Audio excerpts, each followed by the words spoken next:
مگر 2 مہینے ہو گئے، زمین کا کوئی خریدار ہی نہیں۔ اب وہ لوگ مجھے تنگ کر رہے ہیں۔ ابا نے رک کر میری طرف دیکھا۔ مگر میں کیا کر سکتی ہوں ابا؟ اب سب کچھ تم ہی کر سکتی ہو۔ ان کا کہنا ہے کہ دیکھو مجھے غلط نہ سمجھنا، وہ رک کر بولے، تمہاری بھی ایک دن شادی تو کرنی ہے نا؟ وہ اچھے لوگ ہیں، چودھری لوگ ہیں، تمہیں کسی چیز کی کمی نہیں ہونے دیں گے۔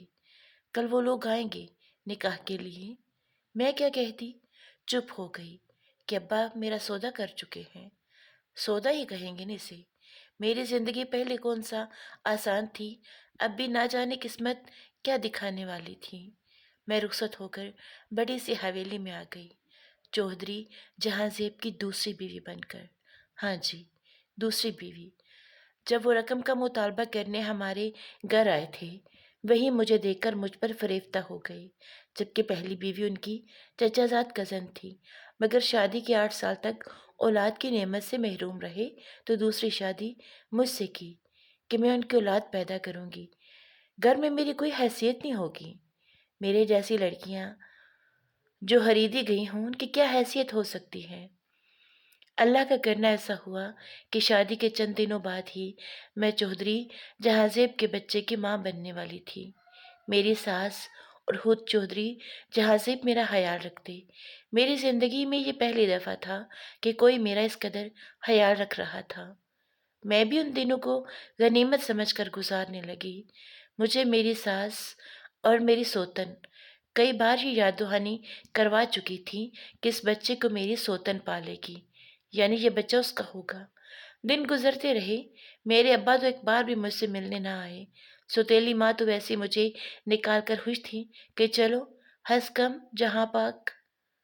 میں زندگی کے امتحانوں سے گزرتی ایک بیٹے کی ماں بنی تو لگا کہ اس بڑی دنیا میں کوئی تو میرا اپنا ہے۔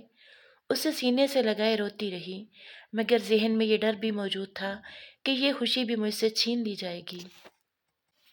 حویلی میں ہر طرف خوشیوں کا سما تھا، مٹھائیاں بانٹی جا رہی تھی، میری سوتنی سب سے مبارکبادیں وصول کر رہی تھی۔ میں تو بس اپنے پہلو میں لیٹے اپنے بیٹے کو دیکھے جا رہی تھی۔ میری زندگی کی پہلی خوشی، میرا بیٹا، میرا اپنا بیٹا۔ تبھی باہر شور اٹھا، میرے شوہر اور میری سوتن کی اونچا اونچا بولنے کی آوازیں آ رہی تھیں۔ میرے شوہر میرا نام لے کر کچھ کہہ رہے تھے، مگر میں سمجھنے سے قاصر تھی۔ تھوڑی دیر بعد آوازیں آنا بند ہو گئیں اور جو مہمانوں کا ہلہ گلا تھا وہ بھی ختم۔ میرے شوہر کچھ دیر کے بعد میرے کمرے میں آئے تھے اور اپنے بیٹے کو پیار کرتے ہوئے آنکھوں میں آئی نمی کو صاف کیا، پھر میرا ہاتھ پکڑ کر کہنے لگے، سدرا، میں جانتا ہوں تم نے زندگی میں بہت دکھ دیکھے ہیں، میں تمہارے ماضی کے بارے میں جان چکا ہوں، مگر اب میں تمہیں مزید دکھ نہیں دے سکتا۔ میری ماں اور بیوی نے اسی شرط پر میری دوسری شادی کروائی تھی کہ تم بس میری اولاد پیدا کرو گی، جبکہ ان کو میری پہلی بیوی پالے گی اور میں تمہیں چھوڑ دوں گا۔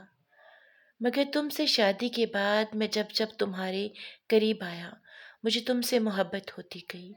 میں جانتا تھا کہ تم سے کچھ بھی کہا جائے گا نا، تم بلا چون و چرا مان جاؤ گی۔ ابھی تھوڑی دیر پہلے میری بیوی نے جو ہنگامہ کیا ہے، اس کا کہنا تھا کہ بچہ آج سے اس کے پاس رہے گا اور وہی اس کی ماں کہلائے گی، مگر میں یہ ظلم ہوتا نہیں دیکھ سکتا تھا، نہ تم پر، یعنی تم سے بچہ چھین کر، اور نہ اس معصوم پر۔ وہ پیار سے اپنے بیٹے کی طرف دیکھنے لگا۔ اور ہاں، میں نے اسے بھی کہا ہے کہ تم دونوں میری بیویاں ہو، میں دونوں کو برابر کے حقوق دوں گا۔ مگر اس کے بھائیوں نے بیچ میں آ کر بات بڑھا دی، اب وہ اپنی بہن کو ساتھ ہی لے گئے ہیں۔ میں جانتا ہوں ان سے ایسی امید تھی، مگر میری بیوی بھی مجھے غلط سمجھ رہی تھی۔ کیا بیویوں کو برابر کے حقوق دینا غلط ہے، یا ماں سے نومولود بچہ چھیننا صحیح ہے؟ خیر، تم پریشان نہ ہو، میں سب ٹھیک کر لوں گا۔ میں اسے بھی منع کر لے آؤں گا، کچھ دن رہ لے بھائیوں کے پاس۔ مگر کب تک؟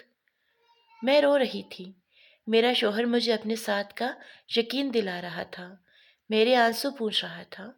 میں نے ایک پیار بھری نظر اپنے پہلو میں سکون سے سوئے اپنے بیٹے پر ڈالی، جو آتے ہی دنیا بھر کی خوشیاں اپنے ساتھ لایا تھا، اپنی ماں کے لیے اور پھر میرے رب نے مجھے دنیا بھر کی خوشیاں دی کہ میں اپنا دردناک ماضی بھول گئی اور رب کا شکر ادا کرتی ہوں اس کی نعمتوں پر۔